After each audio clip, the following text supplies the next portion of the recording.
இல்லையா? கர்த்தர் ஒவ்வொருவரும் ஆசீர்வதிப்பாராக. ஆமென். சங்கீதம் 91 சங்கீதம் 10வது வசனம்.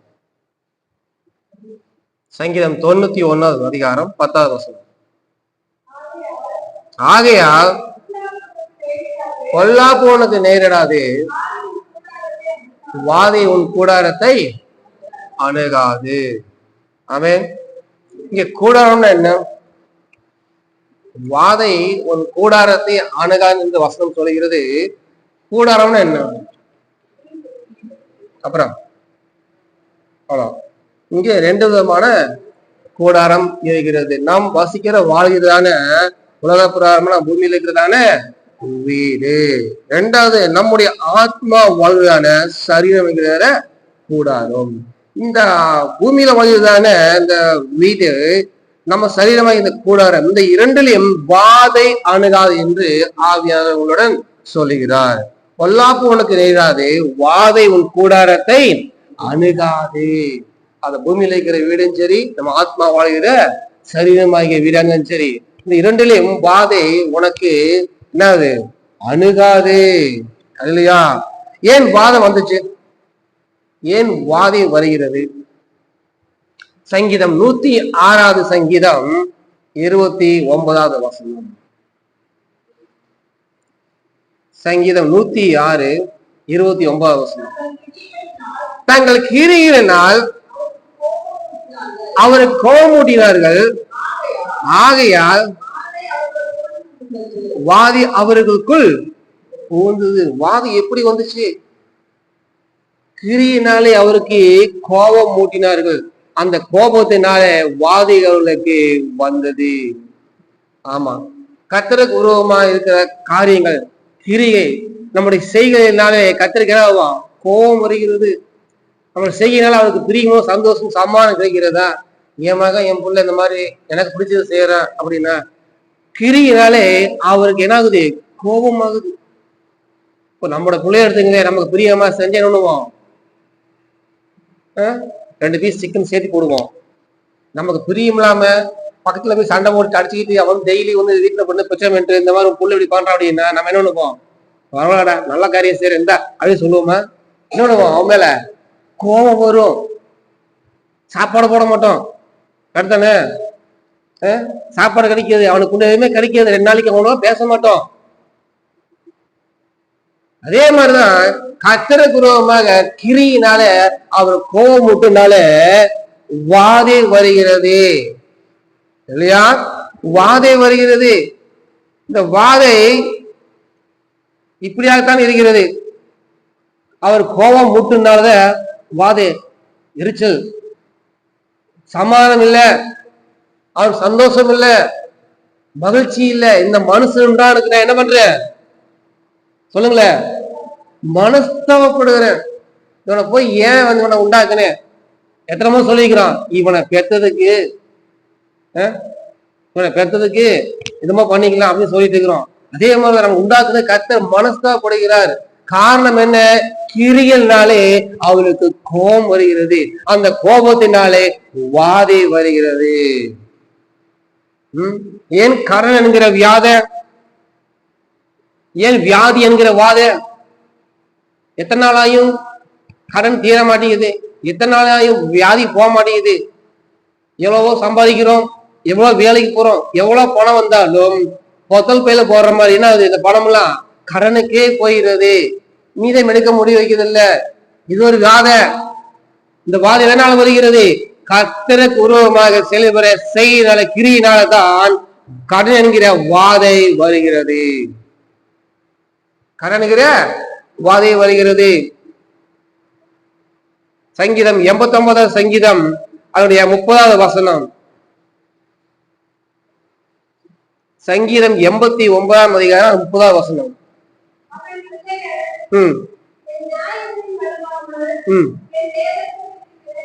வேதத்தை விட்டு விலகி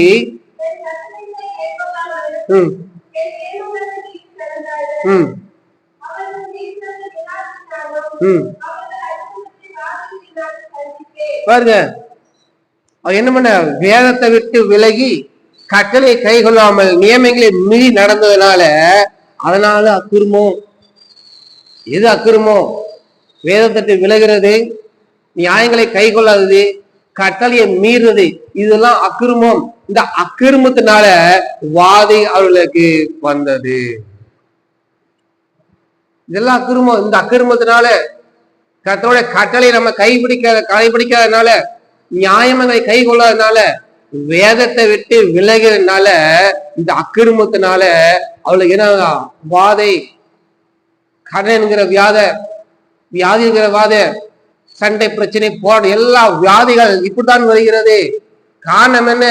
தேவனுக்கு கோபம் மூட்டதால வாதை வருகிறது. யாத்திராகம் 12ஆம் அதிகாரம் அதனுடைய 7வது வசனம். யாத்திராகம் 12ஆம் அதிகாரம் அதனுடைய 7வது வசனம்.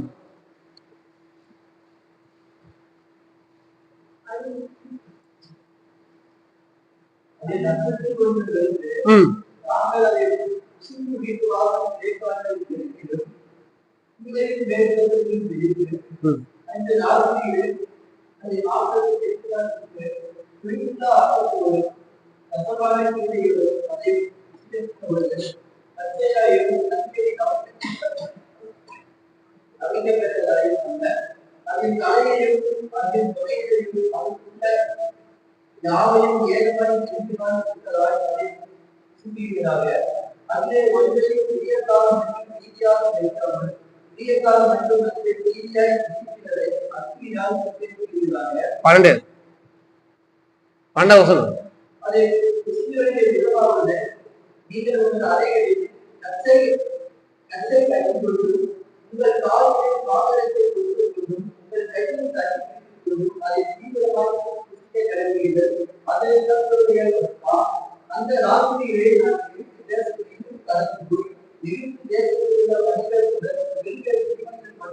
முதல் பேராக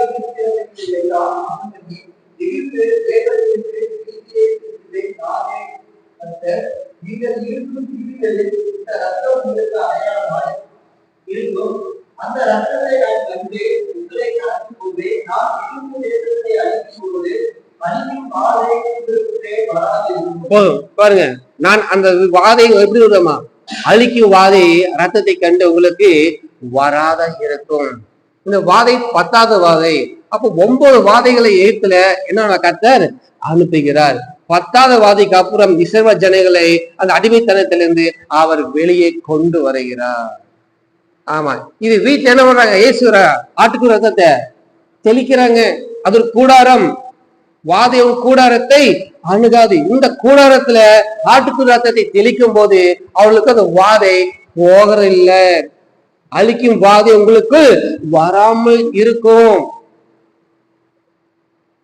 பாருங்க, இதுல கர்த்தருடைய கோபம் என்ன? கோபம் ஆராதனைக்கு ஜனங்களை அனுப்பி விடாதனால அந்த எகிப்து தேசம் முழுவதும் ஜனங்களுக்கும் அந்த பார்வோன் ராஜாக்களுக்கும் கர்த்தர் கோபம் வந்ததுனால அதை அழிக்க முடியாத, ஜனங்களுக்காக விடுதலை செய்ய முடியாத 10 வாதைகளை கர்த்தர் அனுப்பினார். 10வது வாதை மரண வாதை. இந்த மரணத்தின் வாதை ஒவ்வொரு பிள்ளைகளுக்கும், தாட்சி பிள்ளைகளுக்கும் வந்தது. ஒருவேளை இஸ்ரவேல் ஜன வீரர்களுக்கு ஆட்டுக்கு ரத்தத்தை தெளிக்கப்படாமல் இருந்தால் அந்த அழிக்கும் வாதை அந்த கூடாரத்துக்குள்ள போயிருக்கும். நல்ல கவனிங்க, இஸ்ரவேல் ஜன எல்லா வீட்டுக்கும் ஒவ்வொரு தெரிந்து ஆட்டுக்கு ரத்தத்தை மேல் சட்டத்துல என்ன பண்றாங்க? பூசுறாங்க. நான் அதை கண்டு அழிக்கும் வாதை உங்களுக்கு வராமல் இருக்கும். அது உங்களுக்கு அடையாளம். அப்ப அந்த ஆட்டுக்கு ரத்தத்தை எந்த வீடு தெளிக்காம பூசாம இருக்குதோ அந்த வீட்டுக்கு வாதை போயிருக்கும். ஆனா அங்க ஜனங்கள் என்ன பண்ணாங்க? எல்லா வீட்டிலையும் என்ன பண்ணாங்க? பூசினாங்க. மேய்ச்சட்டம் கிழிக்கிற எல்லா வீட்டிலையும் ஆட்டுக்கு ரத்தத்தை எடுத்து பூசினாங்க. ஒருவேளை யாராவது அப்படி என்ன பார்க்கலாம் அப்படின்ட்டு பூசா விட்டுருந்தாங்கன்னா கண்டிப்பா அங்கேயும் மரணம் வந்திருக்கும் இல்லையா? அங்கேயும் மரணம் வந்திருக்கும். நம்ம ஜனம் தானே, நம்ம ஆண்டவர் தானே, அவர் நமக்கு எதுவும் செய்ய மாட்டாரு, வாக்குத்தத்தம் கொடுத்துக்கிற எல்லாம் பண்ண மாட்டாரு அப்படி இல்லை. அந்த ஜனங்களை அடிமைத்தனத்தை வெளியே கொண்டு போறது தானே பார்த்தாரு, தவிர அழிக்க பார்த்தாரா அப்படின்னா இல்ல. அந்த வீட்டுல அந்த கூடாரத்துல ஆட்டு ரத்தத்தை தெளிக்கப்படாமல் இருந்திருந்தால் அந்த வீட்டிலேயும் மரண ஓலம் ஏற்பட்டிருக்கும். நான் அதை கண்டு பாருங்க, எகிப்து முழுவதும் அழிக்கும் போது அந்த ரத்தத்தை கண்டுங்கிறாரு. எந்த வீட்டுல ரத்தம் இருக்கோ அந்த ரத்தத்தை கண்டு இன்னும் உள்ள மரணம் வராதபடி அது விலகி போயிடும். அப்ப என்ன பண்றதா, இஸ்ரவேல் ஜனங்கள் வீட்லயும் பாக்குறாரு, எகிப்து முழுவதும் பாக்குறாரு. இஸ்ரவேல் எங்க இருக்கிறாங்க? எகிப்து வெளியே இருக்கிறாங்களா? எகிப்துக்குள்ளதான் இருக்கிறாங்க. அப்ப எகிப்து ஃபுல்லா அழிக்கணும்னு சொல்லும் போது அழிக்கிற இடத்துலதான் நாம இருக்கிறோம். அங்க அந்த ரத்தத்தை கண்டு அழிக்காதபடி அவர் கடந்து போனார். இல்லையா? இது எதை குறிக்கிறது என்றால், கட்டளை கடைபிடிக்கிறாங்களா, கீழ்பிடிக்கிறாங்களா, நியாயங்களை கை பிடிக்கிறா என்று கர்த்தர் பார்க்கிறார். இங்க சங்கீதத்துல பார்க்கிறோம், நியாயங்களை வேதத்தை விட்டு விலகி இருக்கிற ஜனங்களுக்கு என்ன, அவர் கோபம் விட்டுனாலே வாதி வரும். இங்கே பழைய பாட்டுல இங்க சொல்லப்பட்டிருக்குது, இந்த ரத்தத்தை என்ன ஆட்டிக்குட்டிங்க அடித்து அந்த ரத்தத்தை எடுத்து வீட்டை பூசுங்கன்னு சொல்றாரு. இது ஒரு கீழ்ப்பிடிதல், இது கட்டளை கைகொள்ளுதல், நியமங்களை கைகொள்ளுதல். இதை செய்யாதவனுக்கு மரணம் நிச்சயம், இது செய்யாதவனுக்கு வாதை வரும் என்று கர்த்தர் சொல்கிறார். அழிக்கும் வாதை நான் அதை கண்டு, அந்த ரத்தத்தை கண்டு அழிக்கும் வாதை உங்களுக்கு வராமல் இருக்கும். இங்க நியாயங்களையும் நியாயங்களை கைகொண்டு வேதத்தை நம்ம கைவிட்டு விலகி போகாமல் இருந்தால் அதை கண்டு வாதை வராது இருக்கும். பாத்தீங்களா வித்தியாசத்தை? இங்க நியமங்களை கைகொள்ளணும், கட்டளை கைகொள்ளணும், வேதத்தை விலகக்கூடாது. இந்த அக்கிரமம் செய்யாமல் இருந்தால் வாதி உனக்கு வராது. இங்க ஆட்டுக்குட்டி ரத்தத்தை ஒவ்வொரு வீட்டு நிலக்கால சட்டங்களை தெளிக்கும் போது பூசும் போது அதை கண்டு அழுகி வாதை வராமல் இருக்கும். ரெண்டும் ஒண்ணுதான், ரெண்டும் கட்டளை தான், ரெண்டு நியமங்கள் தான். இங்க வேதத்தை கடைபிடிக்கிறானா, நியாயங்களை கை கொள்றானு பாக்குறா. இங்க சொல்றப்பட வார்த்தை அது கீழ்படுகிறானா, எனக்கு கட்டளைக்கு என்ன பண்றா, கை கொள்றானா, அங்க அதை பாக்குறார். ஆனா இஸ்ரவேலங்க எல்லாம் என்ன பண்ணாங்க, அங்க ஒவ்வொரு ஆட்டுக்குட்டியும் அடித்து விளைச்சாத்துறதுங்கள பூசினாங்க, கீழ்படைஞ்சாங்க. ஆனா இங்க அதைய பிராக்டிகலா பார்க்கும்போது இங்க என்ன பண்ணாங்க, கீழ்படியில, நியமங்களை கைகொள்ள, வேதத்தை மறந்தார்கள், நியமங்களை கைகொள்ள, கட்டளையை மீறினார்கள். அந்த அக்கிரமத்தினால வாதை வருகிறது. ஏன் உனக்கு கடன் மாறல, ஏன் பிரச்சனை போட மாறல, இப்படிதான் பூச வேண்டியது பூசல, கீழ்ப்படியுடைய காரியத்துக்கு கீழ்ப்படியில, நியமங்களை கைகொள்ளல, அதனால அவருக்கு கோபம். அந்த கோபத்தினால கையின் பிரயாசம் வீணாக போகிறது, கடன் கட்ட முடியதில்ல, பிரச்சனை மேல பிரச்சனை, போராட்டம் மேல போராட்டம், தீராத வியாதி, வர்றவங்களா எங்க போகுது, ஹாஸ்பிட்டலுக்கு மாத்திரைக்கு இப்படியே போய் கொண்டிருக்கிறது. காரணம் என்ன, கர்த்தர் நம்மளுடைய கிரியினாலே அவர் கோபம் முட்டினால வாதி இங்கு வருகிறது. எப்போ நம்மளுடைய கூடாரத்தை நிலைக்கால சட்டங்கள்ல ரத்தத்தை பூசப்படுகிறதோ, தெளிக்கப்படுகிறதோ, அப்போ அந்த வாதை நின்று போகும். பாருங்க, நம்முடைய இருதயத்துல கட்டளையை கைகொள்ளும் போது கர்த்தர் அதை கண்டு இவன் கட்டளையை என்ன பண்றான், கீழ்படுகிறான், வேதத்தை மறவாமல் வேதத்தை நேசிக்கிறான், அதை தியானிக்கிறான், நியமங்களை கைகொள்ளுகிறார் என்று கர்த்தர் அதை கண்டும் போது கடன்கிற வாதை நின்று போயிடும். இல்லையா? வியாதி என்கிற வாதை நின்று போயிடும். கர்த்தர் பார்க்கிறார், நான் அதை கடந்து போகும்போது உன்னிடத்தில் நான் அதை கண்ட நான் வாழ்ந்தால் அந்த வாதை உனக்கு வராமல் இருக்கும். அந்த கடன் வராது, வியாதி வராது, பிரச்சனை போராட்ட சண்டை சச்சரவு வராது. அவர் பார்க்கிறார், நான் அதை கடந்து போகும்போது உள்ள பார்க்கிறார், உள்ள என்ன இருக்குது, ஒண்ணுமே இல்லை, கற்பனை இல்லை, அவரோட காரியங்கள் இல்லை, நியமங்கள் இல்லை, நீதி இல்லை, எதுவுமே இல்லாதனால அவர் கடந்து போகும்போது என்னுடைய காரியங்கள் எதுவுமே இல்லாதபடினா வாதை. பாருங்க, சங்கீதம் 89 சங்கீதம் 30 வசனம். 89 சங்கீதம் 30 வசனம்.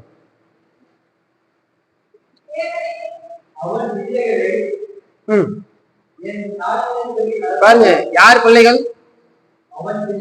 அவன் யார்? அவன் பிள்ளைகள். அவன் பிள்ளை யார்? அப்ப அவன் யார்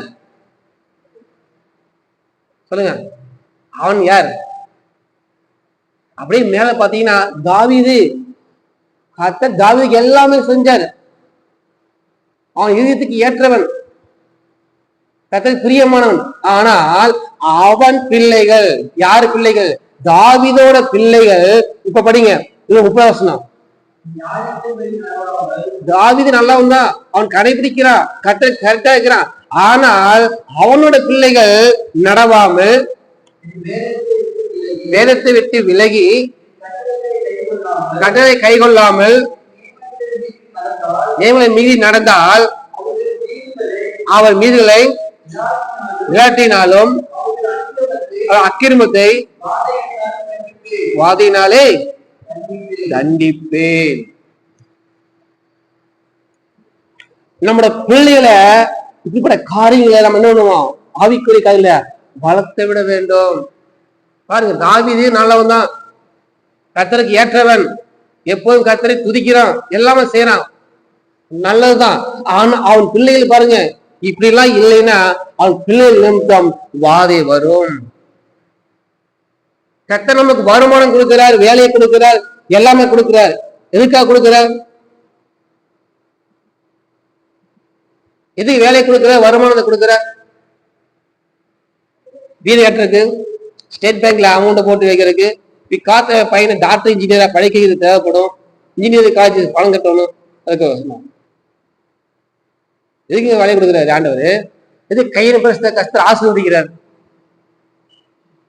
சாப்பிட்றக்கா? சொல்லுங்க, எதுக்கு ஆசீர்வதிக்கிறார்? நம்மளைய கையின் பேச ஆசீர்வதிச்சு எதுக்கு பணம் கொடுக்கிறார்? எதுக்கு வேலையை கொடுக்கிறார்?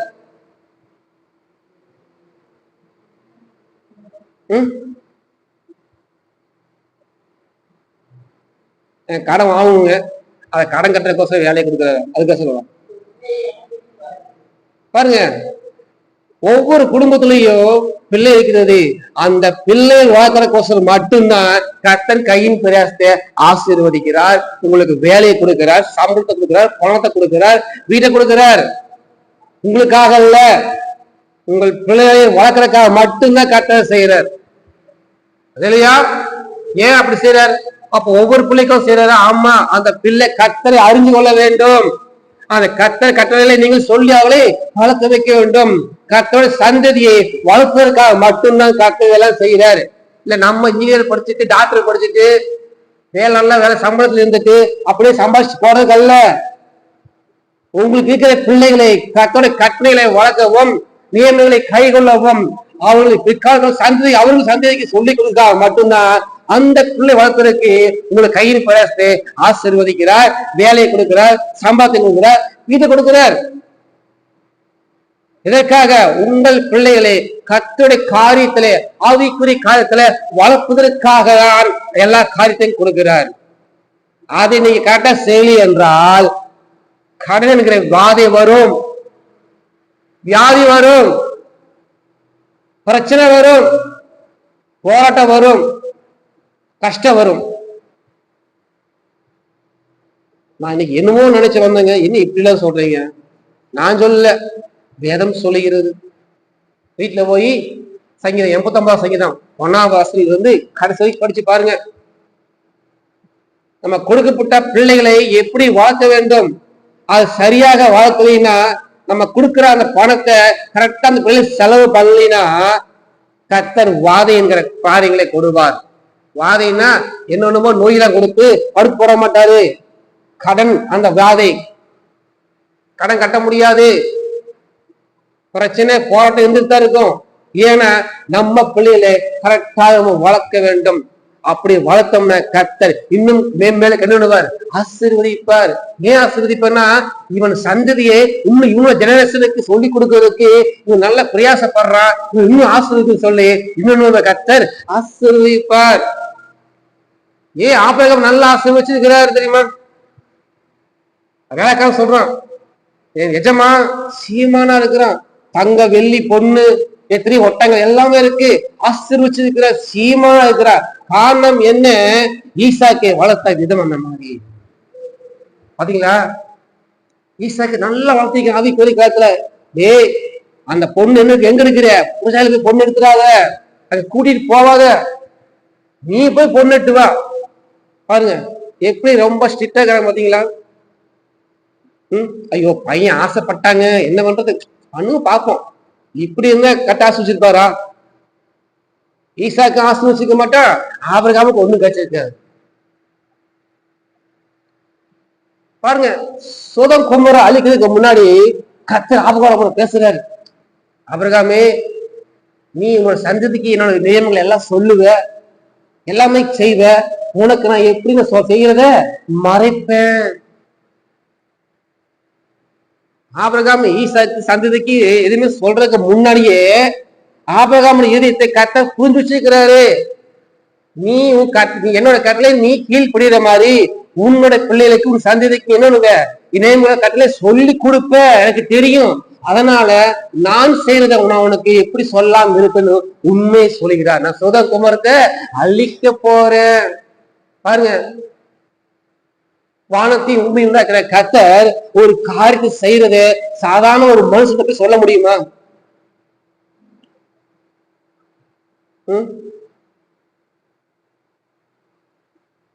சின்ன எடுத்துக்காட்டு சிஎம் வச்சுக்கோங்க, அவர் செய்யறது, அவர் மனசுல வச்சுக்கிறது, சொல்றது சாதாரண ஒரு சின்ன சேனல்ல போய் நான் இதெல்லாம் செய்ய போறேன் இதெல்லாம் சொல்லுவாரா? இங்க சொல்லுவாரா? நான் இந்த ஊருக்கு செய்ய போறேன்னு சொல்லுவாரா? சொல்ல மாட்டாரு. ஏன்னா அவர் செய்யறது, அவர் சொல்றது எப்ப செய்யறது அப்போ செய்து முடிச்சுட்டு போயிட்டே இருப்பாரு. ஆனா கர்த்தர் பாருங்க, ஆபிரகாம்கிட்ட வந்து நான் இதை உங்களுக்கு சொல்ல மறைப்பேன்னா, நீ உண்மையா இருக்கிற, நீ யாம கை கொள்ற, நீ ஜனங்களுக்கு சொல்லுவ, நான் எப்படி கொண்ட மறைப்பேன், இதுக்குப்பா இந்த சோதம் குமாரத்தை நான் அழிக்க வந்திருக்கிறேன் அப்படின்னு சொல்றாரு. அப்ப ஆபிரகாம் எப்படி உண்மையா இருப்பான்? எப்படி ஈசாக்கு சொல்லி கொடுத்துருப்பான் கர்த்தரை பத்தி? அவர் எப்படிப்பட்டவர், அவர் நீதி உள்ளவர், அவர் கோபம் உள்ளவர், அவர் எப்படி செஞ்ச கோபம் இருக்காது என்று எல்லாமே சொல்லி கொடுத்திருப்பான். அதன்படியும் என்ன பண்ணா ஈசாக்கு நடந்தான். ஈசாக்கு என்ன பண்ணா யாக்கோபுக்கு அப்படியே ஃபாலோ பண்ணான். யாக்கோபுக்கு சொல்லி கொடுத்தான். பாருங்க, எந்த பிள்ளை அதை கேட்டு கடைபிடித்து இருக்குதோ அந்த பிள்ளைக்கு எந்த வியாதியும் வராது. நான் சொல்ற நோய் இல்ல, கடன் பிரச்சனை, அந்த பிரச்சனை போட்ட எதுவுமே இல்ல. அவன் மெம்மலுவா வளர்ந்து கொண்டே இருப்பான். கையின் பிரஸ் ஆசிர்வதிச்சுட்டே இருக்கும். அவன் செல்ல சீமானா இருப்பான். அவனிடத்து அநேக ஜனங்கள் போய் நிப்பாங்க. ஒரு பஞ்சாயத்து அவர் கூட கட்ட சொல்லுவாரு, அங்க போய் நியாயத்துக்கு அங்க வந்து கேட்பாங்க, இந்த மாதிரி பிரச்சனையா இருக்குது, நீங்க தான் அதை சொல்லணும்னு சொல்லி அந்த அளவு கர்த்தர் ஆசீர்வதிப்பார். காரணம் என்ன? பிள்ளைகளை வளர்க்கிற விதம். அது நம்ம பிள்ளைய கரெக்டா வளர்த்துட்டோம்னா நம்ம கையின் பிரேசத்தை கர்த்தர் ஆசிச்சு எங்கேயோ கொண்டு போயிருப்பார். ஆமா, சரி சின்ன வேலை, காட்டு வேலை, எந்த வேலை இருந்தாலும் சரி, அந்த வேலை கர்த்தர் ஆசீர்வதிச்சு பல மடம் கர்த்தர் உயர்த்திடுவா. காரணம் என்ன? இவனும் கட்டளை கடைபிடிக்கிறான், இது பிள்ளைகளுக்கு எடுத்து சொல்கிறான். பிள்ளைகளுக்கு சொல்லி கொடுக்கணும். பாருங்க, ஹீப்ரு மொழியில 5ஆம் எழுத்து ஹே. ஹே அப்படின்னா ஜன்னல். அந்த ஜன்னல்ல பிள்ளைகளாக கை நீட்டி இதோ கர்த்தருடைய கட்டளை என்று சொல்லி கொடுக்க வேண்டும். 5 வயசு வரைக்கும் தான் அம்மாவோட இருக்கணும். இஸ்ரேல் ஜனங்க பிள்ளைகள் இப்போ இருக்குது, 5 வயசு வரைக்கும் தான் எங்க ஆட்டிருக்கணும், அம்மாட்ட இருக்கணும். 6 வயசுல இருந்து 12 வயசு வரைக்கும் அப்பாவோட இருக்கணும். 12 வயசுக்கு மேல கர்த்தருக்கு ஒப்பு கொடுத்துருவோம்.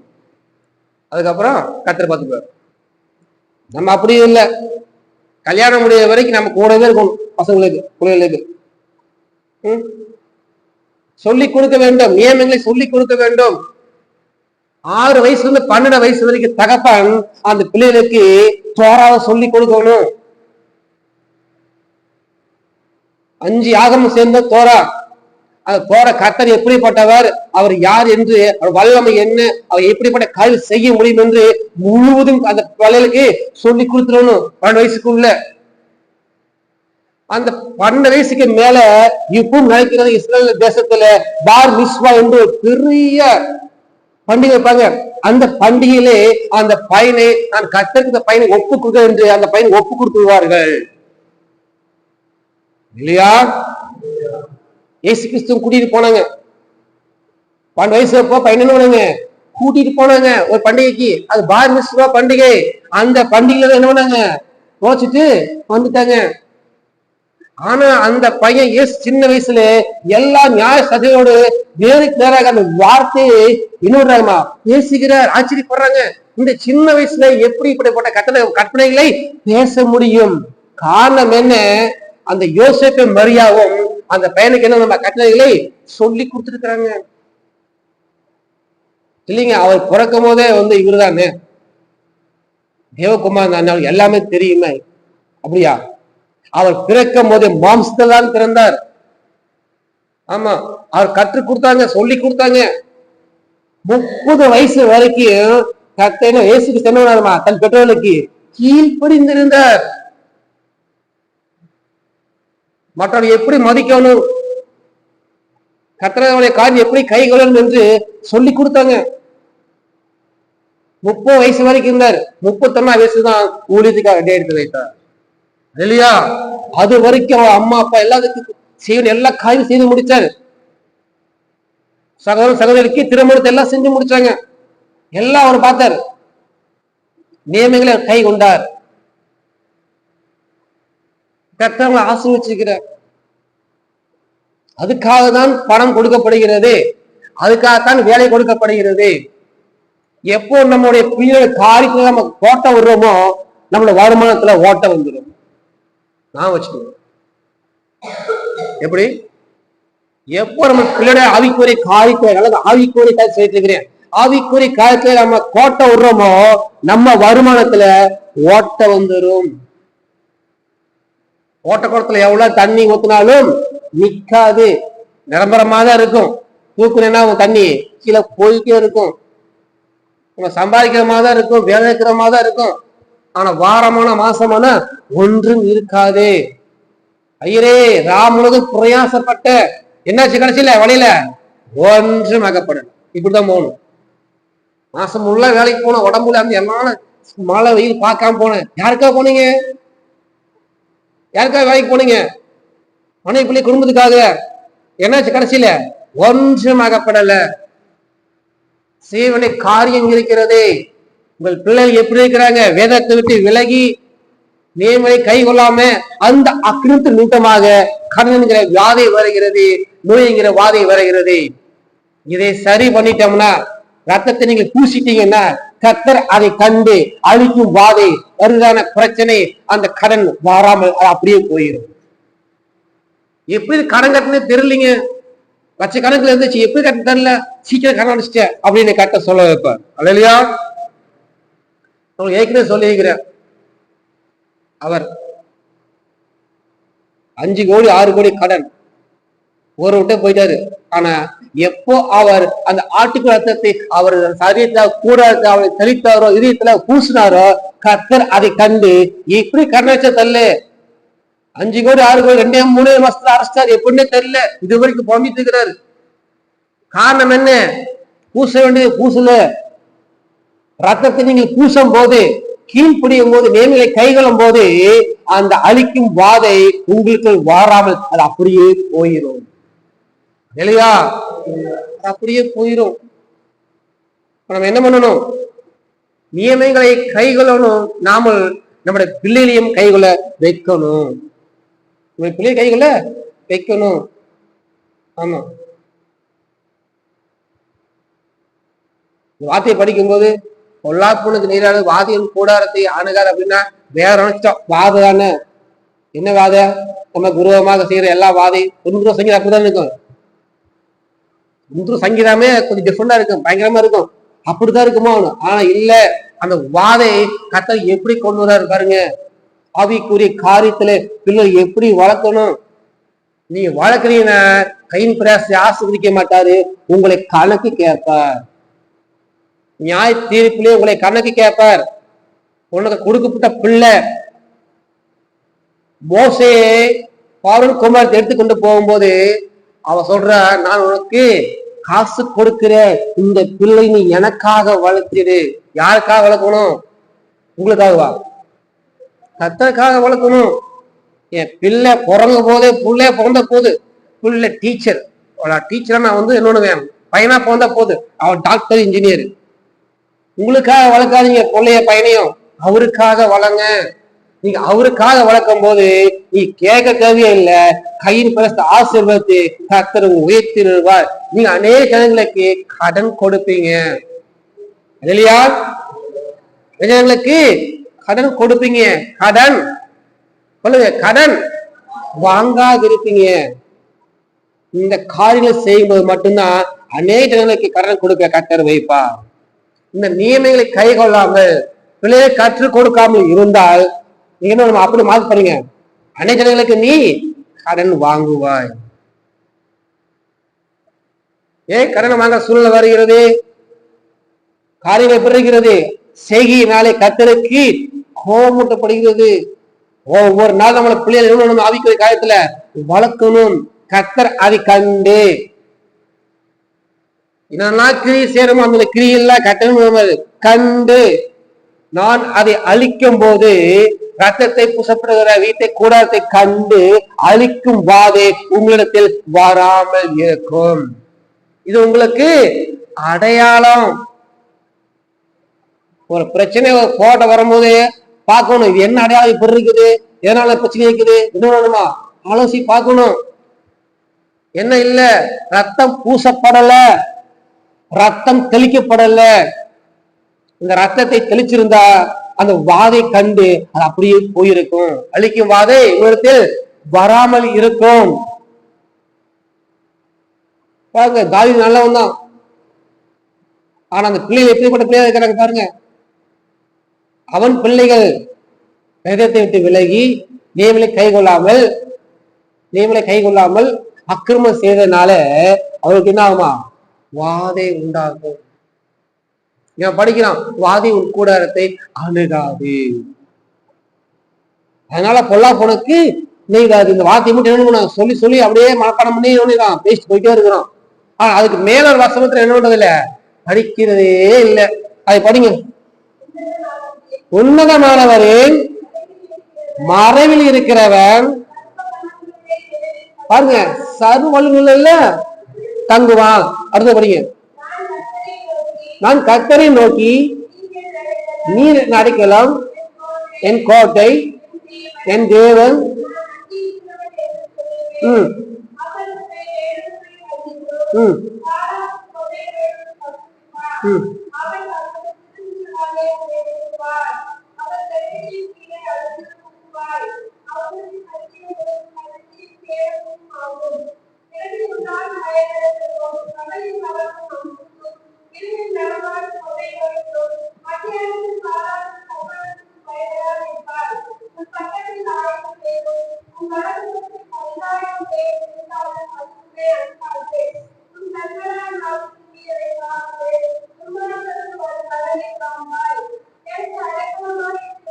கவனிங்க, முட்டப்படிங்க.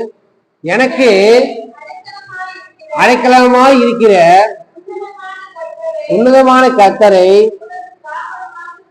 உனக்கு தாபரமாக கொண்டாய். பாருங்க, உன்னதமான கர்த்தரை உனக்கு தாபரமாய் கொண்டாய், அதனாலதான் பொல்லாப்பு உனக்கு நேடாதே, வாதை உன் கூடாரத்தை அணுகாது.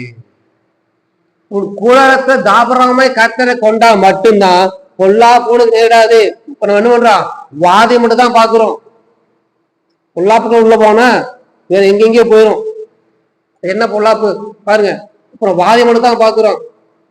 நம்ம கூடாரத்துல கர்த்தரை தாபரமா வச்சு கொண்டா மட்டும்தான் பொல்லாப்பும் நேடாது, வாதையும் அணுகாது. அவரைத்தான் வைக்கணும் தாபரமா. அவர் தாபரம் வச்சுட்டோம்னா எந்த வாதையும் வராது, எந்த வாதையும் வராது. அப்புறம் நம்ம கூடாரம் இதயத்துல அதை தாபரமா இருக்கு, அவள் வச்சு கொண்டா கர்த்தர் பாப்பார். பாருங்க, ஒரு அசுத்தாவி தன் வீட்டை விட்டு புறப்பட்டு திரும்பி சுத்தருக்கு எங்க வழி இல்லாம திரும்பி வரும்போது என்ன பாக்குதாமா? எதை பாக்குது? நான் போயிட்டு இந்த இடத்த பாக்குது, என்னது வெறுமையா இருக்குது, ஒண்ணுமே இல்லை. அது கண்டு அது பாக்குது, அதுல உள்ள ஒண்ணுமே இல்லை. போய் ஏழை கொண்டு வந்துருது. எல்லாமே பாக்குறாங்க, சாத்தானு பாக்குறான், அது கண்டு. கர்த்தரும் பாக்குறாரு, அதை கண்டு. பார்த்துதான் எல்லாமே செய்யறாங்க.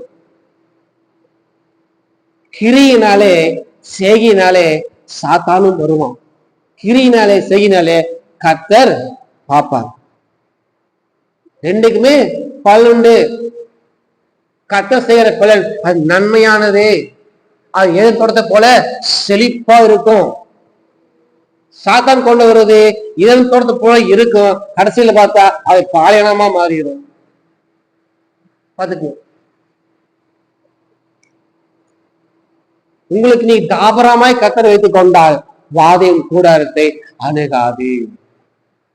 அந்த வாதையும் கூடாரத்தை அணுகாமல் இருப்பதற்கு ஆட்டுக்குட்டி ரத்தத்தை நீங்கள் தெளித்திருக்க வேண்டும். நியமங்களை கைகொள்ள வேண்டும். வேதத்தை விட்டு விலகக்கூடாது.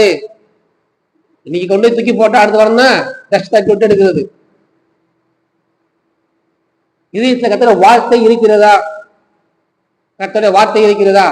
இந்த வார்த்தை உன் இறுதி பலன்களை எழுதி வைத்துக்கொள். இறுதி பலன் எப்படி இருக்குது? பலக காலியா இருக்குது. காலியா இருக்க மட்டும் இல்ல, வார்த்தை கர்த்தருடைய வார்த்தை எழுத சொன்னா வேற வார்த்தை எழுதப்பட்டிருக்கிறது. அது பாக்குறாரு, பாக்குறாரு, அவர் கண்டு. அப்ப என்ன நியமனம் அங்க இல்ல, என் கற்பனை அங்க இல்ல. கோபம் வருகிறது, வாதையும் வருகிறது. ஒரு பெற்றோர் நல்லா சந்தோஷமா இருந்தாங்கன்னா பிள்ளைகளுக்கு என்ன கொடுப்பாங்க? நல்லா வாங்கி கொடுப்பாங்க. பிள்ளைகளுக்கு செய்யற காரியங்களை பார்த்து பிள்ளைங்க வாங்கி கொடுப்பாங்க. பிளஸ் டூல பையன் ஃபெயில் ஆயிடுறான். அந்த பையன் கேட்கிறான், டாடி எனக்கு கார் வாங்கி கொடுக்க கேட்கறான், பைக் வாங்கி கொடுப்பாங்களா? ஃபெயில் ஆயிட்டான். அப்ப என்ன காரணம்? அவன் சரியா படிக்கல, படிக்காத, எல்லாத்துலயும் மார்க் கம்மி, ஃபெயில் ஆயிட்டான். ஆனா ஃபெயில் ஆனாலுமே அவங்க போய் கேட்கிறான், எனக்கு பைக் வாங்கி கொடுக்குறான். எப்படி இருக்க பெற்றோருக்கு? தம்பி என்ன ஃபெயில் ஆயிட்டா, சேவலா அடுத்த மாசம் வாங்கி தரேன் அப்படிமாங்களா?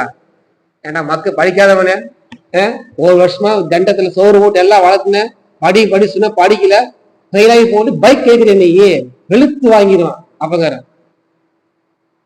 நம்ம டாடி என்ன இவரா? எதுவுமே செய்யறதில்லை, பாஸ் பண்றதில்லை, படிக்கிறது இல்லை. என்ன படிக்கிறது இல்லை? வேதத்தை படிக்கிறது இல்லை, எதுவுமே செய்யறதில்லை, டெஸ்ட்ல பாஸ் ஆறது இல்லை. ஆனா நிலைமைக்கு இப்ப ஜபத்துல போய் ஆண்டவரே ஆசீர்வதிங்க. எதுக்கு ஆசீர்வதிக்கணும் சொல்லுங்க? எதுக்கு ஆசீர்வதிக்கணும்? நீ படிக்க மாட்டீங்க, பாஸ் ஆக மாட்டீங்க, டெஸ்ட்ல எழுத மாட்டீங்க, ஸ்லேட்ல எழுத மாட்டீங்க, நோட்டு பூரா எம்டியா இருக்குது, எதுவுமே செய்யறதில்லை. ஆனா ஜபத்துல போய் ஆண்டவரை ஆசீர்வதிங்க நான் கேட்கறேன், எதுக்கு ஆசீர்வதிக்கணும் சொல்லு? நீ ஆசீர்வச்சு என்ன செய்ய போற? இடம் காலியா இருக்குது, ஆண்டவரை வீடு கட்டணும், அதுக்காக ஆசீர்வதிங்க. அப்படியா?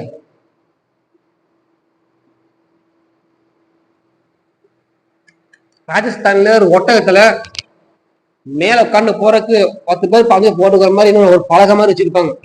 அதுதான் பயணம் பண்ணி போவாங்க ஒட்டகத்துல. ராஜஸ்தான்ல ஒரு 6-7 பேர் அதான் வந்து டிராவல் பண்ணுவாங்க. அந்த மாதிரி ஒரு சதுரமா இருக்கிற பழக மேல வச்சுதான் கூட்டிட்டு போவாங்க எல்லாத்தையும். அதுல ஒருத்தர் என்ன பண்ண, மீன் நிறைய பொறிட்டான். மீன் உட்காரத்துல மீன் ஃபுல்லா போட்டு விற்கிறதுக்கு போறான். சாயந்தரம் போன வரைக்கும் என்ன ஆச்சு, கொஞ்சம் திருக்க முடியாது. மீன் என்ன பண்ணா விற்காம அப்படியே இருந்துருச்சு அந்த மீன். அவன் என்ன பண்ண, மீனை எதுவுமே பண்ணாம அந்த ஒட்டகத்தோட அந்த மீனுக்கு பழைய மீன் வச்சுட்டு போயிட்டான். அடுத்த நாள் வந்து பார்த்தா அந்த மீன் நாற்றம் முடிச்சு ஊரே நுழுது, நாற்றம் அடிக்கிறது. அவன் என்ன பண்ணிருக்கணும், மீன் விக்கல, அவனுக்கு கொடுத்த அந்த ஆசீர்வாத மீன் மற்றவர்களுக்காக என்ன பண்ணிக்கணும், கொடுத்துருக்கணும். பேர் நல்ல பேரே கிடைச்சிருக்கும், இங்கே நாற்றம் மட்டும் இருக்காது. ஆனா அவன் மற்றவர்களும் கொடுக்கல, இவனும் என்ன பண்ணல, செலவு பண்ணல, அப்படியே வச்சதுனால அடுத்த நாள் நாற்றம் பிடித்து விட்டது. என்ன சொல்ல வர்றான்னா, உங்களுக்கு கொடுத்த ஆசீர்வாதத்தை உங்களுக்கு வச்சுட்டு மற்றவர்களுக்கும் என்ன தேசத்துக்கு கொடுக்கணும், இல்லாத கொடுக்கணும். நம்மளே நப்பிட்டு இருந்தோம்னா என்ன ஆகும், தக்காளி 10 கிலோ வாங்கி வச்சு அப்படி வச்சுட்டு இருந்தோம், தக்காளி என்ன ஆகும், அழுகி வாடா வந்து போயிடும். நமக்கு தேவையான வச்சு மக்களுக்கு கொடுக்கணும். கர்த்தர் ஆசீர்வதிக்கிறது தான். என் ஜனங்கள் எத்தனை பேர் என்னென்னமா இல்லாம இருக்கிறாங்க, அவங்களுக்கு கொடுக்கணும். அதுக்கும் நான் ஆசீர்வதிக்கிறேன். உன் பிள்ளைகளுக்காக உனக்கு ஆசீர்வதிக்கிறேன், பிள்ளைகளுக்காக ஆசீர்வதிக்கிறேன், மற்ற தேசத்துக்கு மற்ற பிள்ளைகளுக்காகவும் கொடுக்கணும் ஆசீர்வதிக்கிறேன் இல்லையா? அப்போ நம்ம பிள்ளைக்கு நம்ம நியமங்களை கை கொள்ள வேண்டும். நம்மளும் என்னமா கை கொள்ள வேண்டும். ஏன் வாதிங்கிற கடன் வருகிறது, ஏன் வாதை வருகிறதுனா இதுதான். பூசப்பட வேண்டியது பூசல, நியமங்களை கை கொள்ள. இவரை கை கொண்டால் பாருங்க, ஆவியானவர் சொன்ன வார்த்தையின் பிரகாரம் முழு இதயத்தோடு, முழு பலத்தோடு, முழு அன்போடு நீ என்னை செவிப்பாயாக, நானே உன் பரிகாரிங்கிறாரு. அப்போ வியாதி போடுறதுக்கு என்ன வேணும்? ஒரு பரிகாரம் வேணும்ல. அந்த பரிகாரி அவர் தான் இல்லையா? நானே பரிகாரிங்கிறாரு. அவர் பரிகாரியா வந்துட்டாருன்னா எந்த வாதியா இருந்தாலும் சரி, எந்த கரணம் இருந்தாலும் சரி, அதை அவர் தூக்கி போய்கொண்டு போயிட்டே இருப்பார் இல்லையா? இந்த காரியத்துக்கு பரிகாரம் பண்ணணுங்க, அதெல்லாம் கிடையாது. பரிகாரி அவர் உள்ள வந்துட்டாருன்னா, அவர் நம்மளை பார்த்துட்டாருன்னா போதும். பரிகாரி கத்த நம்மளை பார்த்தாவே போதும். நமக்கு என்ன விடுதலை? 38 வருஷம் படுத்து கிடக்குறான். என்ன பண்றாரு? ஏசு பார்க்கிறாரு, கண்டு நேரம் அவரே வந்துட்டாரு. நம்ம பிரச்சனை, நம்மளோட எல்லா காரியங்களும் அவர் பார்த்தா போதும். பரிகாரியை கத்தர் பார்த்தா போதும், எல்லாம் போய்விடும். நம்ம என்ன பண்ணணும்? நியமங்களை கை கொள்ள வேண்டும். ஆவிக்குரிய கையில பிள்ளைகளுக்கு சொல்லி கொடுக்கணும். இதை சொல்லாம விட்டோம்னா கையின் பிரதேசத்துல ஓட்ட வந்துடும். எப்படி கடன் கட்ட முடியும்? வருமானம் வருகிறது, எல்லாம் வருது, ஆனா கடன் கட்ட முடியல. காரணம் என்ன? இதுதான். நம்மளும் நீங்களே கைகொள்ள வேண்டும். பிள்ளைகளுக்கு ஆவிக்குரிய வாழ்க்கையிலே சொல்லி கொடுக்கணும். ஏன் சொல்லி கொடுக்கணும்னா அப்போதான் அவங்க சந்ததிக்கு அவங்க சொல்லி கொடுப்பாங்க. இல்லைன்னா கத்தோட சந்ததி இல்லாம போயிடும். அதுல அவர் தீர்மானமா இருக்கிறாரு. கத்தோட சந்ததி என்ன ஆகணும்? பெருக வேண்டும். ஒருத்தர் கத்தரை எடுத்து அவங்க சந்ததி இல்லை எல்லாம் போன எப்படி இருக்கும்? அந்த சந்ததி அதோட நின்று போயிடும். அந்த சந்ததி வேற சந்ததியா போயிடும். அவர் என் ஜனங்கள் சொல்றாரு, என் ஜனங்கள்லாம் நம்ம சொல்லி கொடுத்தா மட்டும்தான் எல்லாமே என்ன ஆகும்? என் ஜனங்கள் ஆக முடியும். பிள்ளைகளுக்கு கத்தர்களை சொல்லி கொடுக்க வேண்டும். அப்படி சொல்லி கொடுக்கும் போது கர்த்தர் அதை கண்டு பார்த்து இருக்கிற எல்லா வியாதிகளையும் கர்த்தர் வெளியே கொண்டு வருவார். கர்த்தர் உங்களை ஆசீர்வதிப்பார். எல்லாரும் நினைக்கிறோம்.